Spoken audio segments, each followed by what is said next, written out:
शादी हाल जाते हैं और शादी हाल के बाहर वो कहता है जी मैंने जान देने तुसी मैं मेरा नाम है तो मैं 5 बंदे मारे हुए ने। इनकी गाड़ी को शुरू करेंगे, इसके भी सारेंगे, जो जो आता रहेगा सारों को मारेंगे। आगे से जब उतर के आगे होता हूँ थोड़ा तो ये चनासर गाड़ी में अपनी जान बचाते हुए निकलते हैं तो ये उनकी गाड़ी के ऊपर फायर मारते हैं पीछे से। 15-20 लोग जो है ना ये मेरे ऊपर चढ़ाई कर देते हैं, ये मेरे सर पे बट मारना शुरू होते हैं। मुझे ना खींच के अपने डेरे के अंदर ले जाना चाह रहे थे कि इनके पीछे वाले हैं हाजी गुड्डू जो है इनके वो आएगा इनके पीछे सारी बस बेटा बाप आएगा तो उसको पकड़ लेंगे और हाजी गुड्डू को मतलब मारेंगे। चीज है ही नहीं लड़ाई वाली, आपके ज़हन में है ही नहीं क्या वहाँ पे सुलह हो गई है। कोई बात वैसे भी सुलह किस बात की, जो बात ही हुई है वो लड़ाई थोड़ी हुई। मैं समझता हूँ बात शायद हसद की है, जो दिमाग पे फायर लगा वो रेस खुद ही दब गई है। हम समझ रहे गाड़ी साइड पे निकल गई और वो अपना निकल गया किसी। आप क्या समझते हैं कि आप खुद एक लॉयर हैं, उम्मीद है आपको कि इंसाफ मिलेगा? अस्सलाम वालेकुम जी, मुझे अली शराजी कहते हैं और आप लोग मेरा यूट्यूब चैनल देख रहे हैं। नाजरीन, 2 दिन पहले थाना सुंदर की हदूद में जलियाना गाँव में एक नाखुशगवार वाकया पेश आता है कि छोटे से मामले की वजह से एक बच्चा जिसकी 22-23 साल एज थी उसको कत्ल कर दिया गया।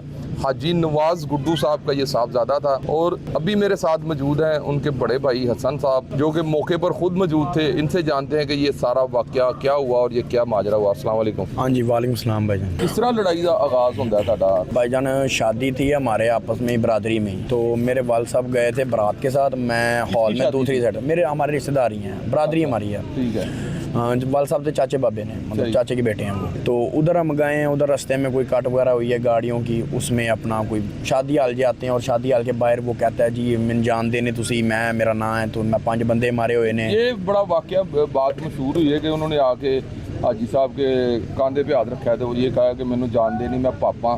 जब वो रिश्तेदार था तो ये डायलॉग बोलने का क्या मकसद है? इसका मकसद ये है कि तुसी मेरे तो डर के रहो। अच्छा भाई डर तो सिर्फ अल्लाह की ज़ात का होता है, इंसान को, इंसानों का क्या डर है। ठीक है, आप अपनी ज़िंदगी जी रहे हैं, हम अपनी ज़िंदगी जी रहे हैं, कोई किसी के पल्ले से खा रहा है यहाँ पर। उसके बाद मैं तो शादी हाल में, मैं दूसरी साइड से था, मैं हाल के अंदर बैठा हूँ तो ये लोग अंदर हाल में आए थे तो मुझे पता चलता है जी बाहर कोई बहस वगैरह हुई है ना इस तरह। तो वहाँ पे हम खाना खा रहे हैं, उसके बाद वो भी खाना खा रहे हैं, उसके बाद खाना खा लिया तो ये जो पापा है ये उठ के आता है हमारे टेबल पे, ये मेरे वाल साहब को आके कहता है कि तुसी मेरे बड़े भाई हो तो मैं माजरत करना कोई ऐसी गल नहीं सी है। मेरे वाल साहब ने मैंने क्या यार तू मेरा छोटा भाई है, कसम वाली गल है कि मेरा छोटा भरा मैं तेन समझना तो मैंने पता होंगे तू अपना गड्डी तो मैं तो वैसे ही तुहानू की करदा, मैं जो छोटा भरा चुका कहना हूँ तुहानू, वहाँ से बात खत्म ही हो जाती है। अब इसके बाद मेरे ख्याल से कोई भी बंदा वो नहीं समझता कि कोई बात है। इसके बाद हम वहाँ से रूटीन में उठ के वापस शादी से आ जाते हैं, डेरे पे आ जाते हैं। डेरे में हम नॉर्मल बैठे हैं, 5-10-15 मिनट गुजरे होंगे यहाँ बैठने के बाद हम उठ जाते हैं। सबसे पहले चनासर निकलते हैं, मैं इकट्ठे ही उठे हम, चनासर और मेरे चाचू का बेटा शहजाद और इसके बाद मैं हम निकलते हैं। तो चनासर मेरे से कोई 2 मिनट का फासला होगा, 2 मिनट पहले निकल गया होगा मेरे से। यहाँ से मैं निकलता हूँ तो ये मैं मोड़ की तरफ जाता हूँ तो रास्ते में मुझे मेरा भाई मिलता भी है, नदीम जो मेरा छोटा भाई है, मुझे रास्ते में मिलता भी है वो सेविक पे, ये इधर को डेरे ही आ रहा है और मैं उधर को जा रहा हूँ। यानी रास्ते में कोई ऐसा कोई इसलिए मैंने देखा, अचानक चनासरी गाड़ी को देख के ही धड़ा मार गया, जो फील्डिंग पूरी लगी हुई थी वहाँ पर, यानी कि उनका प्रॉपर उनकी गाड़ियों को रोकना जो बड़ी गाड़ियाँ, यानी कि इनकी गाड़ी को शुरू करेंगे, इसके भी सारेंगे, जो जो आता रहेगा सारों को मारेंगे। सही। वहाँ से मैं पहुँचता हूँ जहाँ पे मेरा डाला आपने शायद खड़े देखा भी होगा, मेरे साथ मतलब फैमिली तो मैंने डाला पहले मुनासिब समझा कि इसको साइड पर लगाया जाए, मैंने उसको साइड पर किया, उतर के देखा है तो जाहिर पता कि मेरा खून था, मेरा एक चाचा था, मेरा दूसरा चाचे का बेटा था शहजाद, मैंने उनको देखा है भाई खून आ गया था, खून के लिए आगे जो भी था आगे उतर के आप देख लेते होते हैं। बिल्कुल सही बात। मैंने देखा तो मैं आगे हुआ हूँ तो अपने अंधाधुन फायरिंग वो करते जा रहे हैं, फायरिंग बेतादाद, वो कितने बंदे 15-20 तो मेरे ख्याल वो गोलियां चलाने, उनके टेरेसेस पे भी बंदे हैं ऊपर चढ़े हुए डेरे के ऊपर ना, वो फायरिंग करते यार मैं देख रहा हूँ, मैं आगे सारे चाचे को देख रहा हूँ, अत्ता बक्की भी काम चल रहा है, चनासर को फायर लग जाता है उसमें, मैंने देखा जिसमें अली और ताहिर और ये पाप वगैरह फायर चला रहे थे। अच्छा। उसमें मेरे चाचा जो चमल नासिर है उनको फायर लगता है सर पे। ठीक है। बाकी उनके गार्ड भी जख्मी, उनको ये बट भी मारे गए हैं, उनके गार्ड भी जख्मी हुए हैं उसमें। ये आगे से जब उतर के आगे होता हूँ थोड़ा तो ये चनासर गाड़ी में अपनी जान बचाते हुए निकलते हैं तो ये उनकी गाड़ी के ऊपर फायर मारते हैं पीछे से, जो दरवाजों पे लगे हैं। उनके पास कौन सी गाड़ी थी? काली क्रूजर है अपना ZX जो। अच्छा। उनकी गाड़ी पे फायर लगे हुए हैं सारे। वो वहाँ से अपनी जान पे तो निकलते हैं तो मैं उतनी देर मुझे देख लेता हूँ और ये मेरे ऊपर सारे चढ़ जाते हैं, मेरे ऊपर 15-20 लोग। हाँ जी वो दूसरी गाड़ी जो वाइट क्रूजर थी वहीं छोड़ दी, मेरा चाचा का बेटा भी उस गाड़ी में बैठ के सारे अपनी जान बचाते हुए ना निकल जाते हैं। उसमें मैं इनको ये मुझे देख लेते और मैं वहाँ खड़ा हूँ, ये मेरे ऊपर सारी चढ़ाई कर देते हैं। ये 15-20 लोग जो है ना ये मेरे ऊपर चढ़ाई कर देते हैं, ये मेरे सर पे बट मारना शुरू होते हैं, मुझे ना खींच के अपने डेरे के अंदर ले जाना चाह रहे थे कि इनके पीछे वाले हैं हाजी गुड्डू जो है इनके, वो आएगा इनके पीछे सारी बस बेटा बाप आएगा, अगवा करना चाहते थे आपको। उसको पकड़ लेंगे और हाजी गुड्डू को मतलब मारेंगे। ठीक। ये शायद मुझे डेरे के अंदर खींच रहे थे। उसी दौरान ये सारा वकूआ चल रहा है, ये मुझे ऊपर से राइफल के बाट हैं क्लैश नो के 223 के, ये मेरे सर पे मारी जा रहे हैं। पीछे से तकरीबन मुझे 1.5 मिनट मारा इन्होंने, तो उसके बाद पीछे मैं देखता हूँ काली गाड़ी सिविक आती है जिसमें मेरे भाई गाड़ी चला रहा था, मेरे वाल साहब साथ बैठे थे, शायद जो गार्ड है वो अभी भी हॉस्पिटल है, जो वो भी ये उतरते साथ हैं, इनको सीधे फायर, ये गाड़ी के ऊपर सीधे स्ट्रेट फायर मारना शुरू कर देते हैं। ये और जो आपकी शादी पे गए हैं उस पे और ये जो वाकया हुआ है इसमें कितना डिस्टेंस है वक्त का? तकरीबन वहाँ से आने में हमें लगा होगा, क्योंकि वो पड़ जाती है रायमंड जगह, तकरीबन 40 मिनट आप कर लें या 30 मिनट कर लें, 30 से 40 मिनट के दरमियान का कोई सफ़र है ये पहले आगे इन्होंने प्लानिंग कर ली सारी? नहीं, पहले हम आए हैं। अच्छा। पहले हम तो आ गए, हम यहाँ डेरे पे कोई 15-20 मिनट बैठे रहे हैं। ठीक है। उसके बाद अपनी नॉर्मल रूटीन में चनासर फार्म हाउस अपने जा रहे हैं, रायपुर फार्म हाउस, और दूसरा मैं अपनी सोसाइटी जा रहा हूँ। सही है। मतलब नॉर्मल रूटीन में कोई चीज़ है ही नहीं लड़ाई वाली, आपके ज़हन में है ही नहीं क्या वहाँ पे सुलह हो गई है।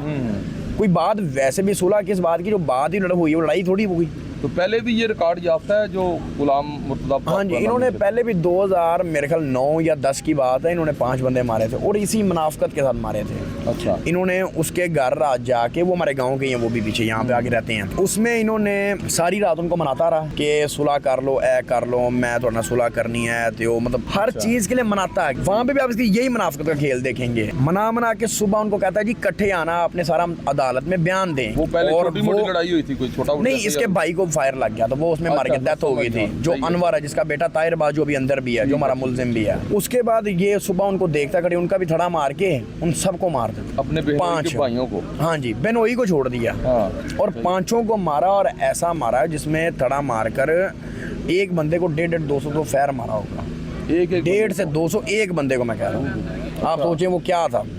तो उसमें से कोई सजा वगैरह? यही वो बातें वहाँ पे भी करता था। ठीक है। कि हमने पहले भी 5 बंदे मारे, हमने पहले कौन सा अंदर रह लिया, ठीक है। इश्तिहारपुर में रह ली मैं सारा, यही बातें वो वहाँ पे सजा वगैरह नहीं हुई इसको? ये बाहर इश्तिहारी रहा है? नहीं, इनके ये इश्तिहारी रहा था। इनका जो दूसरे 2 वो लड़के इनके, यानी कि बेटा भतीजा वगैरह, वो अंदर रहे हैं, लेकिन वो सुलह हो गई थी इनकी। तकरीबन 1.5-2 साल अंदर रहे हैं, ज़्यादा देर नहीं। पहले एंड में आगे जब सजा हुई है केस में ना, तो तब अंदर गए थे 1.5-2 साल के लिए। तो ये आपका छोटा भाई जो नदीम मकतूल है, ये क्या करता था? ये अपना UCP यूनिवर्सिटी में पढ़ता था। इसने मैथ्स कॉम की डिग्री की है, अभी इसकी 2-3 माह पहले ही अपना डिग्री खत्म हुई थी। तो अभी तो इसको ज्वाइनिंग कराने का सोच रहे थे किसी चैनल पे, तो लेकिन जो अल्लाह के प्लान होते हैं वो इंसान को नहीं पता होते। बस हमारे पास उसका टाइम हमारे साथ इतना था।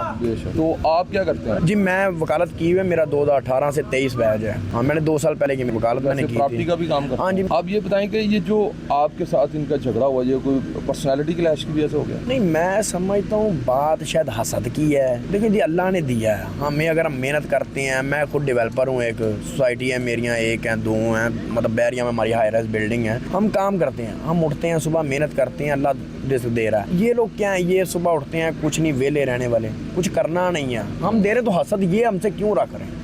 सिर्फ हसद की खेलें ये सारी फैमिली पढ़ी लिखी है? हाँ जी, मेरी बहन भी लॉयर है, उनका इंटरनेशनल लॉ है। मेरा भाई है मैथ्स कॉम, जिसकी अभी डिग्री 2-3 माह पहले। मैं खुद एक लॉयर हूँ। तो हमारा तो सारा देखा जाए तो हम तो पढ़े लिखे हैं, और इनका अगर सारे गांव में देखा तो कोई पढ़ा ही नहीं। तो जब नदीम, शायद यही जहालत का फ़र्क है। मुमकिन है। तो ये जब नदीम को फायर लगते हैं तो कितनी देर बाद आप लोगों को पता चलता है? उसकी गाड़ी भी मैंने देखा, वो दीवार नहीं, में फायर लगते हुए देखा। अच्छा। फायर लगते हुए पता चल गया, मेरे वाल साहब को जो लगा शायद को, मैंने सबको देखा है। अच्छा। लेकिन ये नहीं पता कि डेथ होगी। हम ये समझ रहे हैं जिस तरह मेरे वाल साहब को लगा है, शायद गार्ड को लगा है, ये पीछे इनको उठा के ले गए हैं।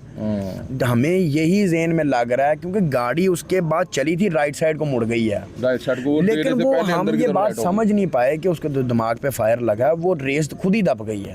हम समझ रहे गाड़ी साइड पे निकल गई और वो अपना निकल गया किस तरफ से, हमें तो पता ही नहीं चल सका इस चीज़ का। सही कि उसकी डेथ ही होगी। हम तो ये समझ रहे हैं फायर लग के क्रॉस हो गया या इस तरह कुछ हुआ होगा। तो आपको कितनी देर बाद पता चला? वो तो उसके बाद SHO आया, उसने हमें उठा लिया। हालांकि मैं उसको बताता रहा हूँ कि यार हमारे बंदों को फायर लगा है, 15 मैं कर रहा हूँ, पर वो पुलिस के आपको पता है हरदर्मी पहले। लेकिन शायद मैं समझता हूँ उनको शायद वकूवे का पता भी नहीं था, वो समझ भी नहीं पाए थे। क्योंकि जब वो यहाँ से मुझे फार्म हाउस उठाए गए, डेरे से मेरे उठाए गए, फिर फार्म हाउस गए हमारे रेड करने, वहाँ से जब कज़न वगैरह को मेरे उठाया, चाचे वगैरह के बेटे को, उसके बाद जब उसने मेरे से पूछा, मैंने उसको दोबारा बताया कि भाईजान हमारे बंदों को फायर लगा है, SHO साहब गल सुनो। फिर उसने कहा जी अपना बताएं फिर किस किस को लगा है। मैंने उसको बताया जी इसको लगा, इसको लगा। उसके बाद ये वापस इनके डेरे पे आया जहाँ से इसने वो मुर्तज़ा को अपना वो वहीं पे बैठे ली हुए ताहिर अब्बास, हाँ जी डेरे बैठे थे। अच्छा, वो इतने ओवर यानी वो इतना हटदर्मी से बैठे हुए कि हम कर लेंगे, ओवर कॉन्फिडेंस, देख लेंगे। अच्छा, शायद कोई असर सरूक था अंदर, थाने पहले कोई बात हुई होगी, पता नहीं क्या था अंदर, हमें ही नहीं समझ आई। गोली चली है, कोई जख्मी नहीं हुए लोग, शायद ये भी होता ये उसको, लेकिन नहीं स्ट्रेट फायर में सबको पता चल रहा है सीधे मारे फायर, क्योंकि गोलियां तो सीधी बिल्कुल चलाई हैं। तो ये नदीम जो है फिर इसको पुलिस वाला जो SHO लेके गया, हाँ जी, ऐसे जब हम डाले में हैं, मुझे इसने डाले में बैठाया हुआ, मेरे कज़न वगैरह को सबको। इसके बाद इसने SHO ने मतलब देखा वो काली गाड़ी को, अंदर बैठा है अंदर, वहाँ पे लोगों ने किराएदार वगैरह ने वो जो थे जहाँ पे गाड़ी थी उन्होंने रौला डाला है कि अजी गुड्डू का बेटा गाड़ी के अंदर है। फिर वहाँ से पुलिस और 5 मिनट तक मेरे भाई को वो तड़प रहा और वहाँ 5 मिनट तक मंजी पे लटा के रखा, लेके नहीं जा रहे। लोगों ने 4 पे बिठाया हुआ था, नहीं निकाला पुलिस वालों ने गाड़ी से। अच्छा, तो इन्होंने खुद निकाला। ये जिना हॉस्पिटल जाके उसकी डेथ हुई है? हाँ जी, पहले नहीं, उसका ब्रेन जो था ना वो बिल्कुल डेड हो चुका था, ब्रेन वर्किंग छूट गया था, 1% भी नहीं चल रहा था। पहले वेंटिलेशन पे देखते हैं क्योंकि 24 आवर जो होते हैं ना, अगर आपका ब्रेन डेड या इस तरह कुछ इशू होता है तो उसमें पहले 24 घंटे जो होते हैं ना वो बड़े क्रिटिकल होते हैं कि शायद ब्रेन वापस वर्किंग में आ जाए। लेकिन वो सुबह जब 2-3 बजे तो वो तब तक भी कोई रिस्पांस बिल्कुल नहीं आया था। पहले आप लोगों ने 324 की FIR करवाई है? हाँ जी, FIR 324 की हुई थी। बाद में फिर 302? हाँ जी, वो आज़ाद हो जाती है बाद में। वो तो होनी थी, सारी बात है, इतना बड़ा इंसिडेंट हुआ।